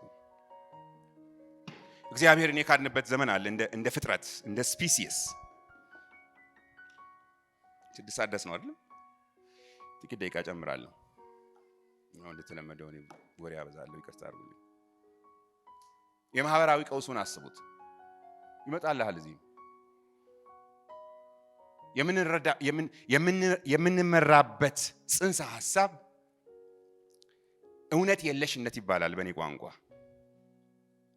እውነት የለሽነት ዘመን ላይ ደርሰናል።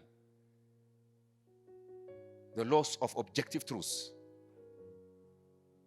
ድሮ የነገሮቻችን ጥንት በተለይ በክርስትና ዘመን ማለት ነው፣ በክርስትና ከፍታ ዘመን የነገሮቻችን ምልክት እግዚአብሔር ነበር። ትክክልና ስህተትን የምንለካው ከእግዚአብሔር ነበር። ቤተክርስቲያንም ታውጅ ነበረ። እግዚአብሔር እንደዚህ ብሎ ሰው መሳደብ ኢየሱስ እንዳለው ጨርቃን ብትል ወንድምህን የገሃነም ፍርድ ይገባል የሚባል ራይት ኤንድ ሮንግ ነበረን። የሰው ማንነቱ የሰው ክብሩ እግዚአብሔር ነው ይባል ነበር። ስለዚህም ሰው ህይወትን ማጥፋት ምንድነው? እግዚአብሔርን እንደመዋጋት ነው። ስለምን? ሰው የእግዚአብሔር መልክ ነው። የሰው ክብሩ በማንነቱ በባዮሎጂው አይደለም፣ በስትንፋሱ ነው። ያ ስትንፋስ የእግዚአብሔር ስትንፋስ ነው። ቆማጣ ይሁን መንገድ ላይ ለማኝ ይሁን ፕሮስቲቲዩት ይሁን እኛ ጉዳያችን አይደለም። የነዚያ ሰዎች ክብር ማን ነው? የእግዚአብሔር ስትንፋስ ነው። የእግዚአብሔር ፍቅር ነው። ህልውናቸው እግዚአብሔር ነው። ስለዚህም እነሱን ለማገልገል ወደ ኋላ አንልም። እንዲህ ሆነ እንዲህ ሆነ፣ እንዲህ ያምናል እንዲህ አያምንም፣ እንዲህ አይነት ቀለም አለው እንዲህ አይነት ቋንቋ ይናገራል፣ እንዲህ አይነት ስራ አለው እንዲህ አይነት አንድ ቀራጭ ነው፣ ፕሮስቲቲዩት ምንድነው? ፕሮስቲቲዩት ሴተኛ ዳሪ ነች፣ ሌባ ነው አንልም። ኢየሱስ ያስተማር እንደዛ አይደለም። ሰዎቹ ቢነቅፉትም አይደለም። መቀመጫውን ከማን ጋር አደረገ? ከኃጢአተኞች ጋር አደረገ። አዎ የተለቀቅነው እንደዚያ ነበር። ለምን?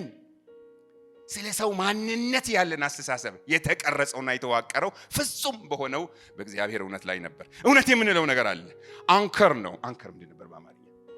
መልሕቅ ነበረን። ዞር ስንል ይይዘናል። አላወቃችሁትም እንጂ ከጥቂት ዓመት በኋላ አይ እግዚአብሔር አያስፈልገንም፣ እግዚአብሔር ብሎ ማመካኘት ስንፍና ነው። እውነትን እኛ ልንፈጥረው እንችላለን። የት ነው የእውነት አድራሻ ቢባል አይ በሳይንስ እውነትን ከተፈጥሮ መቅዳት ስለምንችል የእውነት አድራሻ ተፈጥሮ ነው፣ እኛም ተፈጥሯውያን ስለሆንን የሚል አዋጅ ተነገረልን። በ19ኛው መቶ ክፍለ ዘመን እግዚአብሔርን በአዋጅ ነቅለን ጣል ነው። እንደ ሀገር ወይ እንደምናምን አይደለም ማወራው፣ እንደ ስፒሲስ ምን እንበለው፣ እንደ ሰው ዘር ላይ ያሉት ኤሊቶች እንዲህ ብለው ለቀቁት። ያ ሐሳብ በትምህርት ለእያንዳንዱ ሰው ደረሰው። ለዚህ ነው ቅድም እንዳልኳችሁ ሕፃን ሆነን እኛም ይሄን ተምረናል። the manifesto of the modernist እያንዳንዱ ሕፃን ይሄን ተማረ። ስለዚህ ማህበራዊ ስርዓቱ የተቆራኘው የታነቀው መልህቁ ተፈጥሮ ላይ ሆነ። እሱንም አዩትና ይሄ ተፈጥሮ ላይ ከሆነ ተፈጥሮ የእግዚአብሔር እንጽብራቄ ስለሆነ ችግር ይፈጥርብናል። እውነት የሚባል ነገር ሊኖር ነው። ተፈጥሮ እንኳን እውነት ነው ከተባለ አይደለም። ስለዚህ ምን እናርገው? ከተፈጥሮ ይልቅ ተፈጥሮ ከሆነ ጥቂት ሰዎች በሳይንሳዊ ስርዓት ያበጁትና ይሄ እውነት ነው ይሄ ውሸት ነው ሊሉን ሆነ። ይሄ እውነት የተባለው ነገር ደግሞ በተፈጥሮ ስርዓት ውስጥ ስላለ ያ የተፈጥሮ ስርዓት ደግሞ ምናልባት የተፈጥሮን ፈጣሪ ያመለክትብናልና ከዚህ እንንቀለው ተባለና 1970ዎቹ በኋላ ደግሞ እውነት የሚባል ነገር መጀመሪያውኑም የለም ወደሚባል ስርዓት ደረሰ። ይህ እንደው እየተከታተላችሁ ነው። እንደው አበዛው ዝባዝንኬው አሁን የምንኖርበት ዘመን እውነት የለሽ ዘመን፣ ዲቮይድ ኦፍ ኦብጀክቲቭ ትሩዝ ወይም የእውነት አልባ ዘመን ነው። ስለዚህ እውነትን እያንዳንዱ ሰው በጓዳው መፍጠር ይችላል ማለት ነው። ቅድም አየሽ በዘር በማንዘር ተቧርተናል አይደል? አሁን የዚያ ዘር እውነት እና የኛ ዘር እውነት የተለያየ ነው። በዚህኛው ከተቧደንክ ያኛው ቡድን የራሱ እውነት አለው፣ ይሄኛው ቡድን የራሱ እውነት አለው፣ ይሄኛው ቡድን የራሱ የታሪክ ትርክት አለው፣ ይሄኛው ቡድን የራሱ የታሪክ ትርክት አለው። መገናኘት ጠፋ አይደለም? ከዚያም አለፈና አሁን በዚህኛው የጎሳ ቡድን ወይም የሃይማኖት ቡድንም በሆን እኮ እኔ የራሴ እውነት አለኝ። ወዴት ወረደ ማለት ነው? ወደ ግለሰቡ። አልሰማችሁም የሰሞኑን ዲስኮርስ? ታዲያ አሁን ትንሽ ተረባበሹ እንጂ ድንገት አንዱ ሰው ተነስቶ እኔ ሴት ነኝ ይላል። ይህን ሰምታችኋል አይደለም? ኧረ ተፈጥሮህ እንደዛ አይደለም። ተፈጥሮን ማን ነው ስለኔ ነጋሪ ያደረገው? አሁን አያያዛችሁት። ተፈጥሮንም አሽረነዋል።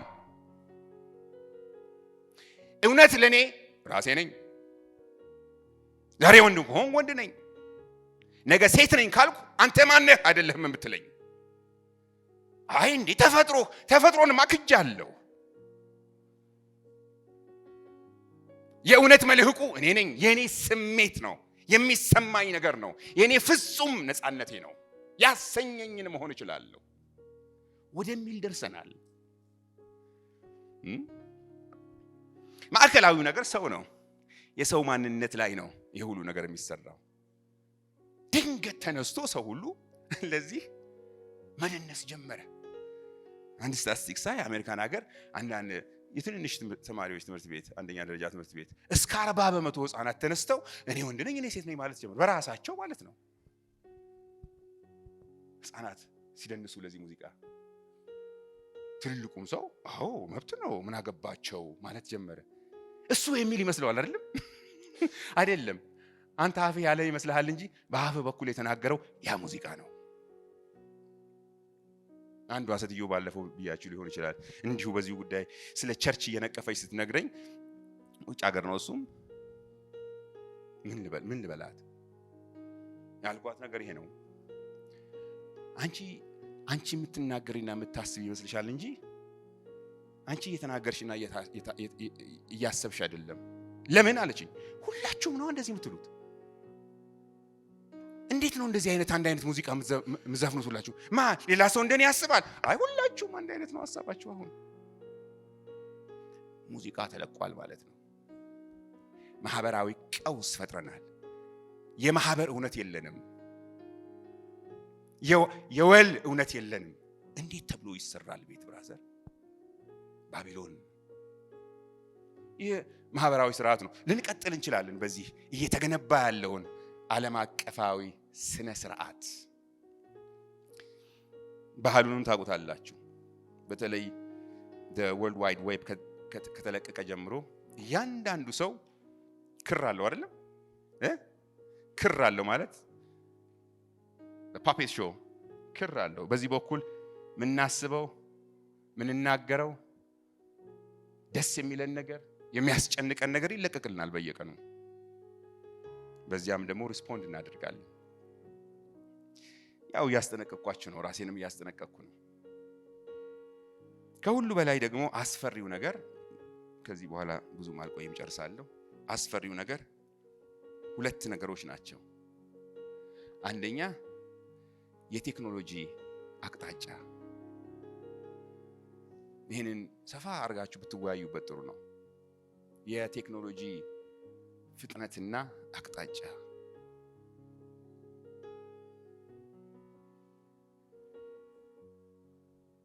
ያው ይሄ ረዘም ያለ ጊዜ ይፈጃል። ስለዚህ ወደ ውስጥ ልገባ አልችልም። ቅድም እንዳልኳችሁ የቴክኖሎጂ ዩኒቨርሲቲ ውስጥ ስለማስተምር፣ ስለምሰራ፣ ስለመመራመር አቅጣጫው ያስደነግጣል። አቅጣጫው ባጭሩ ሲባል የሰው ልጅን ከሰውነት ማዕረግና ማንነት የሚያጠፋ አቅጣጫ ላይ ደርሰናል።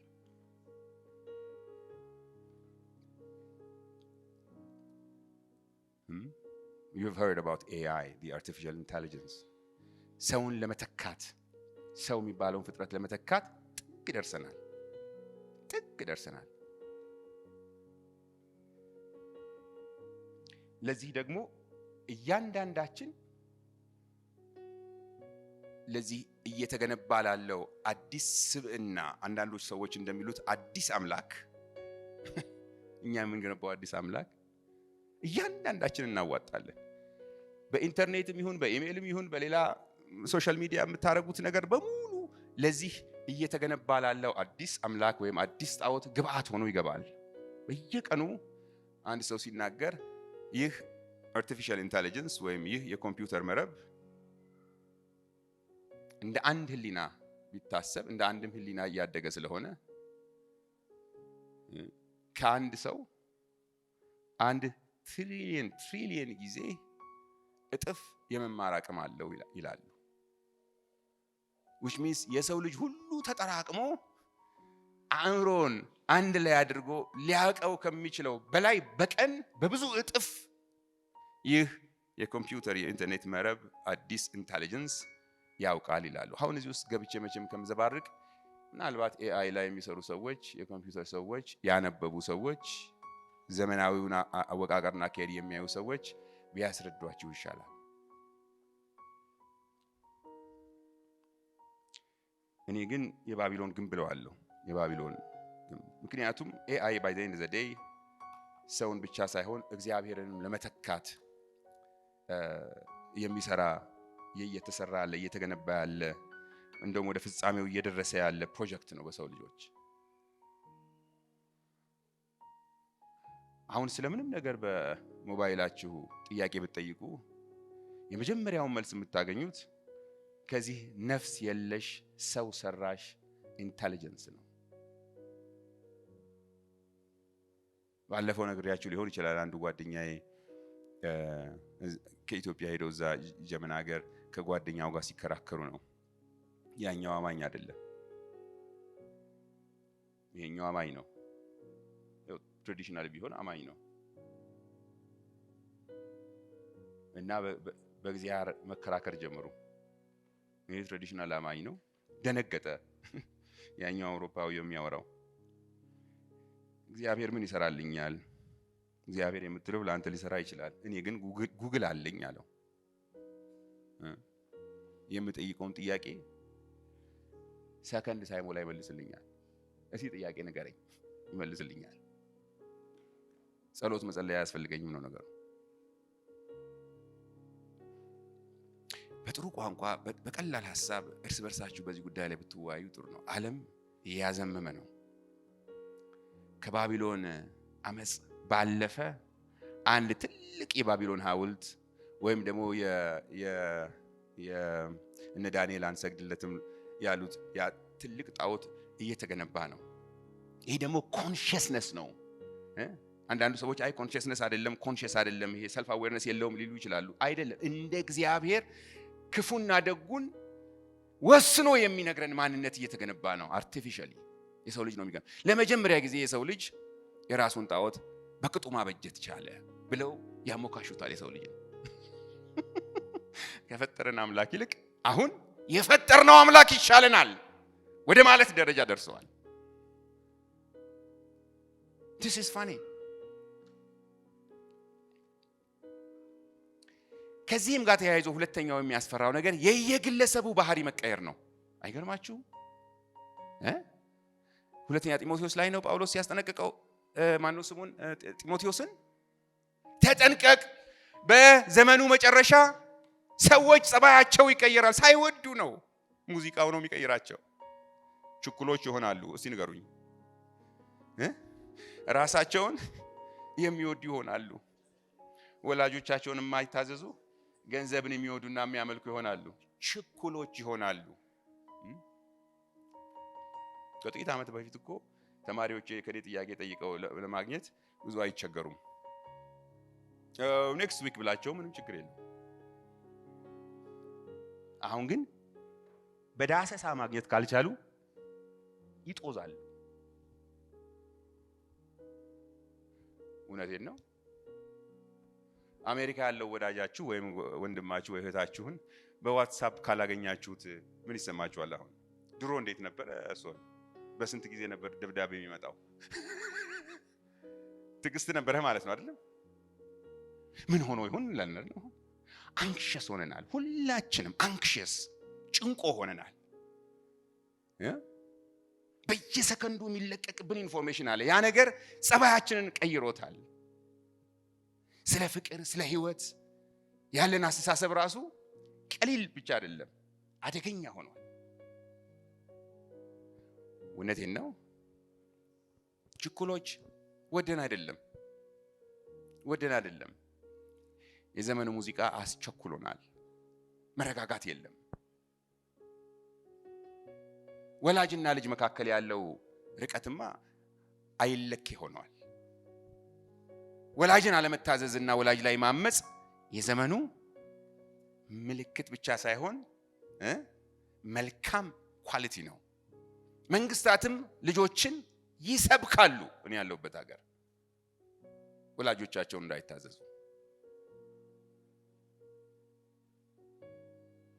የራሴ እህት ፊንላንድ ሀገር ትኖራለች። እንደው ደግሞ ይሄን ነገር ቀርጸዛ ስታስቀምጠው ልትቀየመኝ ትችላለች።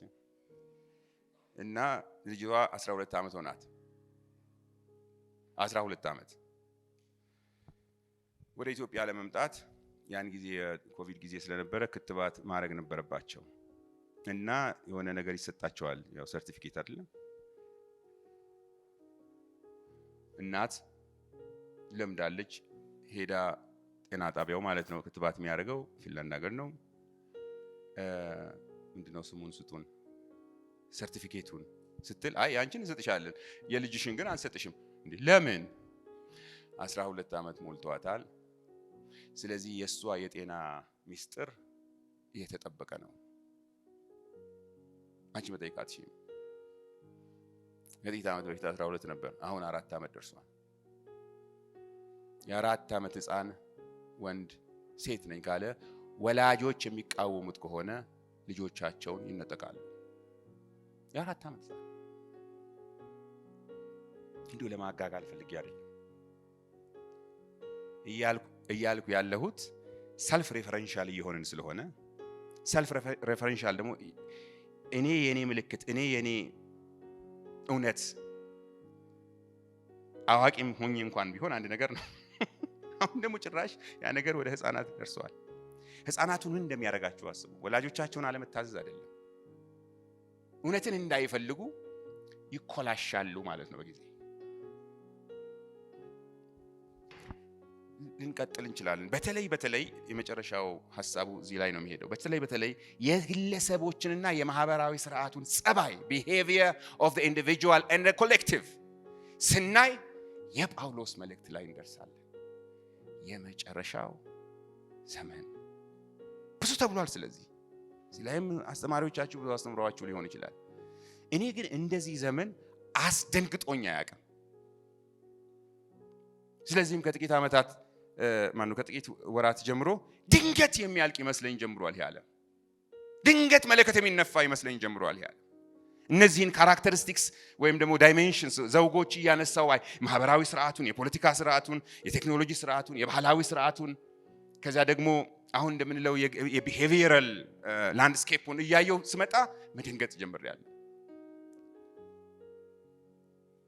ያነበብኩት ቃል ምን ይላል? መጀመሪያ ላይ ያነሳ ነው ሮሜ 13 ከእንቅልፍ የምትነቁበት የምትነሱበት ሰዓት አሁን እንደደረሰ ዘመኑን እወቁ። ወዮ ብለን ብንጮህ ደስ ይለናል። የምንቀልድበት ዘመን አይደለም። የምንፋተግበት ዘመን አይደለም።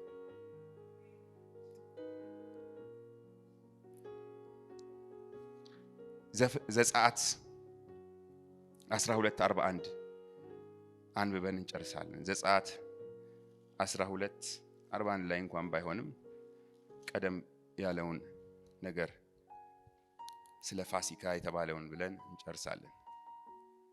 ትዝ ይላችኋል።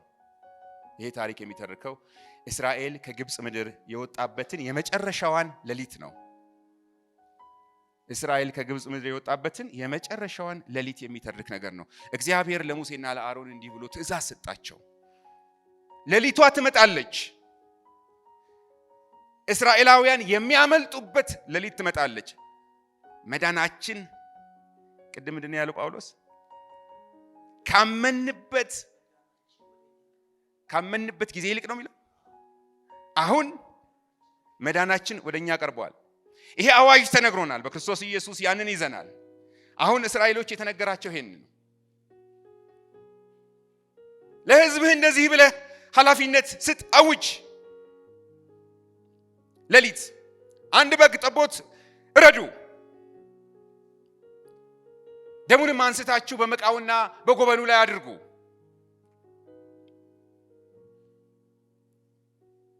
ስጋውንም እሳት ላይ ጣሉት። ይሄን ሁሉ ስታረጉ ግን ወገቦቻችሁን ታጥቃችሁ ጫማችሁን በእግራችሁ በትራችሁንም በእጃችሁ አድርጋችሁ እንግዲህ ይህንን ስጋ ብሉት፣ ፈጥናችሁም ትበሉታላችሁ። እርሱ የእግዚአብሔር ፋሲካ ነው።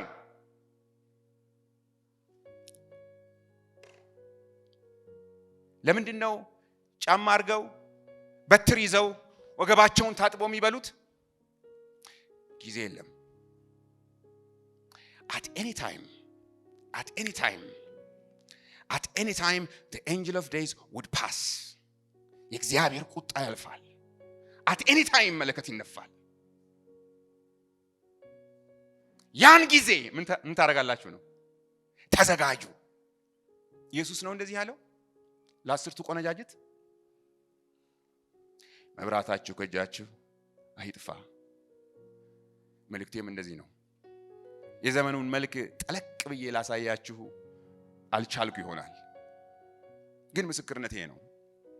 የማየውና የምሰማው በእናንተ በኩል እናንተን ወክዬ እንኳን ልስማና ላይ ብልና የማየውና የምሰማውን ብተረጉመው የዛች የፋሲካ ሌሊት እንደደረሰ ገብቶኛል። የተዝረከረካችሁ ወገባችሁን ታጠቁ። ቀል አይደለም። ኢትዮጵያ መንግስት ጀት ሲገዛ ወይም ደግሞ የራሻ ወይም የአሜሪካ መንግስት ግማሽ ጂዲፒውን ለጦር ሲያውል ቀልድ አይደለም።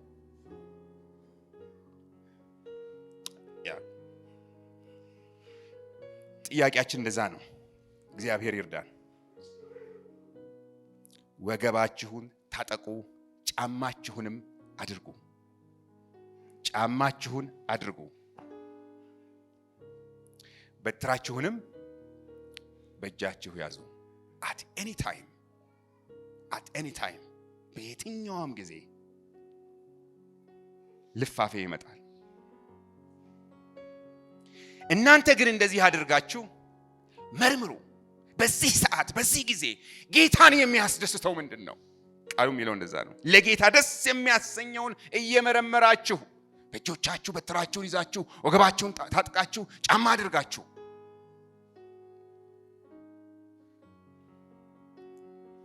እንደ ብርሃን ልጆች እየተመላለሳችሁ የዚህ ዓለምን የጨለማ ሥራ እያጋለጣችሁ ይላል። ኖ ሞር ቢንግ ናይስ ኤኒሞር። አሪፍ የምንሆንበት ዘመን አይደለም። ጥሩ ሰዎች ናይስ ሰዎች የምንሆንበት ዘመን አይደለም። የጨለማን ሥራ በማጋለጥ I'm sorry to say this። የሃይማኖት ሥርዓትን ተመልከቱት። በእግዚአብሔር ላይ እንዴት እንዳመፀ አይተን እስከማናውቅ ድረስ ተፈጥሮን ማምለክ ይሄ የኢትዮጵያ ኬዝ አይደለም፣ ወይም የተለያየ አይነት ባህላዊ ሥርዓትን ኬዝ አይደለም። በመላው ዓለም ዋናው ሃይማኖት ሆኗል። ያየን በእግዚአብሔር ላይ የተነቃቃ በቅዱሱ ሐሳብ ላይ ራሱን ከፍ ከፍ ያደረገውን ነገር ለመጣል በትሮቻችሁን በእጃችሁ ያዙ። We cast down every knowledge which exalts itself against the true knowledge of God. በእግዚአብሔር ፍጹም ዕውቀትና እውነት ላይ የተነሳሳውን ዕውቀት ለመጣል ይላል ጳውሎስ። ከሁሉ ይልቅ ግን ያንን ይዛችሁ በቅድስና የተለያችሁ እግዚአብሔርን በሁሉ አመስግኑ። ስትራቴጂው የዚህ ዓለም መሪ ስትራቴጂ እናንተ አፍ ውስጥ ማጉረምረም መክተት ነው። ወዮ እንድትሉ ነው። ይራባችሁ ብራዘር እና ሲስተርስ፣ ይራባችሁ። ምስጋናን ግን አታቁሙ። እናንተ የእግዚአብሔር መቅደሶች ናችሁ፣ ቅዱስ ካህናት። አትዝረክረኩ ማለት በዚህም በዚያም እግዚአብሔርን አታማሩ። ነገርኳችሁ ቅድም። ይህ አካል ለዚህ ሲዝን መለዋወጥ የተሰጠ ነው። ጳውሎስም ብሏል፣ ይህን ቁርበት ከብዶኝ ይቃትታል፣ የጌታን ቀን እናፍቃለሁ፣ አውልቄ የሚሄድበትን ቀን እናፍቃለሁ ይላል። ዘመኑ እንደቀረበ አውቃችሁ። ሃሌሉያ። ከንፈራችሁ በምስጋና ተሞልቶ ሃሌሉያ። ነፍሳችሁ በመንፈስ ቅዱስ ኃይል የእውነትን አዋጅ እያወጀ with no nicety but with love